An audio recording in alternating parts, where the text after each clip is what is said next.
طالب علم علم دین کا حصول یہ کتنی بڑی نعمت ہے۔ حدیث میں آتا ہے جو آدمی طالب علم کے راستے پر چلتا رہے سہل اللہ لہ طریقا الی الجنہ، اللہ اس کے لیے جنت کے راستے کو ہموار کر دیتا ہے اور آسان کر دیتا ہے۔ بالکل اس کا جیتا جاگتا نمونہ آج سے 50 60 70 سال پہلے ملک شام کے اندر میں پیش آیا۔ ایک آدمی تھے، ان کا نام تھا عبداللہ، اور وہ دمشق کا ایک قبرستان ہے دہداہ، مقبرہ دہداہ کے اندر میں قبر کھودنے والے۔ اب اس قبر کھودنے والے آدمی کے پاس وہ ایک عورت آئی جو پردہ نشین تھی، اور اس عورت نے آ کر روتے ہوئے اس سے کہا کہ قبر کھود دو، میں قبر کی مزدوری آپ کو دے دوں گی۔ اس نے کہا ٹھیک ہے۔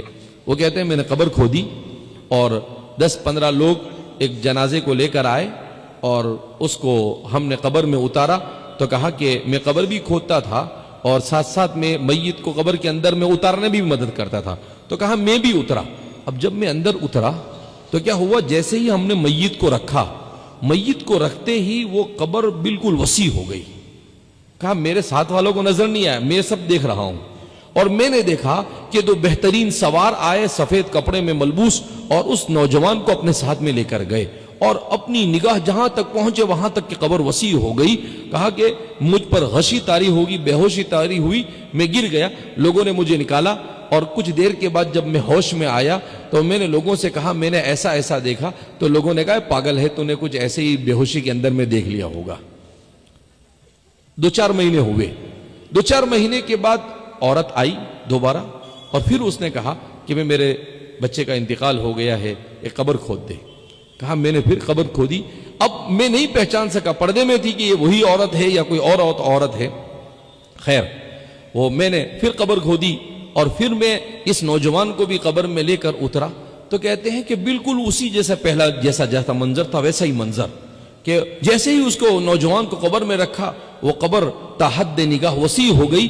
نوجوان آتے ہیں اور دو سوار آتے ہیں اور اس کو اپنے ساتھ میں لے کر جاتے ہیں۔ کہا اس بار میں نے اپنے اعضاء پر قابو پایا اور میں بے ہوش نہیں ہوا اور ہوش و حواس میں رہا۔ میں نے لوگوں کو کہا لیکن لوگوں کو میری بات کچھ سمجھ میں نہیں آئی۔ میں جلدی سے قبر سے باہر آیا اور باہر آ کر میں اس عورت کی تلاش میں نکل پڑا کہ یہ عورت کون ہے، اور میں ان سے پوچھوں کہ آخر یہ کون لوگ ہیں کہ جو سیدھے ابھی تو قبر کو بند کرنے سے پہلے ہی سیدھے جنت میں جا رہے ہیں، کون لوگ ہیں یہ؟ حالانکہ ان کے ساتھ جنازے میں 8-10 لوگ سے زیادہ نہیں ہے۔ تو کہتے ہیں کہ وہ عورت باہر کھڑی بیٹھی ہوئی رو رہی تھی۔ میں نے اس عورت سے جا کر پوچھا کہ اماں، میں آپ سے پوچھنا چاہتا ہوں، یہ جو 3 مہینے پہلے بھی آپ ہی آئی تھی کیا؟ تو وہ روتے ہوئے کہنے لگی ہاں، میرے ایک بچے کا انتقال 3 مہینے پہلے ہو گیا، نوجوان کا، اور دوسرے نوجوان کا انتقال آج ہو گیا۔ اور وہ زاروں قطار لگی۔ تو یہ قبر کھودنے والے 55-60 سال عمر تھی ان کی، یہ کہنے لگے کہ اماں آپ کے لیے تو بشارت ہے۔ کہا کیوں؟ کہا کہ آپ کے تو دونوں بچے جنتی ہے،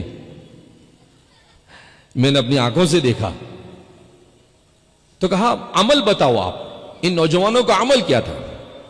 تو اس بوڑھیا نے کہا عمل تو یہ تھا کہ پہلا جو میرے بیٹے کا انتقال ہوا وہ طالب علم تھا، وہ علم دین سیکھتا تھا، اور جو دوسرے بیٹے کا انتقال ہوا تو چونکہ ہم غریب لوگ ہیں، ان کے والد کا پہلے انتقال ہو چکا ہے، تو یہ اپنا جو بھائی طلب علم کی محنت کر رہا تھا اس کے پیچھے پورا خرچہ یہ برداشت کر رہا تھا، اور اس کا پورا خرچہ یہ دیتا تھا، اس کی کفالت کرتا تھا، اس کا اسپانسر تھا یہ۔ تو کہا کہ اچھا، تو طالب علم بھی سیدھا جنت میں، اور علم دین کے لیے جو کفالت کر رہا ہے وہ بھی سیدھا جنت میں گیا۔ کہا اللہ اکبر۔ وہ کہتے ہیں میں نے تو وہاں سے اپنا جو بھی سامان تھا کھدائی کرنے کا میں نے پھینکا، اور میں سیدھا مسجد دمشق جامع دمشق میں گیا اور وہاں کے شیخ سے کہا کہ بھئی میں تو علم حاصل کروں گا۔ تو وہ شیخ کہنے لگے کہ بھئی آپ 55-60 سال کے ہو گئے، اب کیا علم حاصل کرو؟ کہا کہ نہیں، ایسا مت کہو، میں تو علم حاصل کروں گا چاہے علم حاصل کرتے کرتے مر جاؤں۔ اب اس کے بعد انہوں نے علم حاصل کیا۔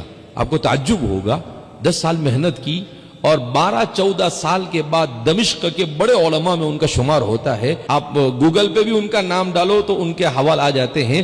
ان کا نام تھا عبداللہ ابن محمد الحفار۔ حفار کے معنی قبر گڑھا کھودنے والا۔ وہ اسی سے مشہور ہو گئے. پھر ان کی نسلوں میں علماء پیدا ہوئے. ابھی کچھ مہینوں پہلے ان کے ایک پوتے بہت بڑے عالم تھے ملک شام کے, عبد الرزاق الحفار کر ان کا انتقال ہوا.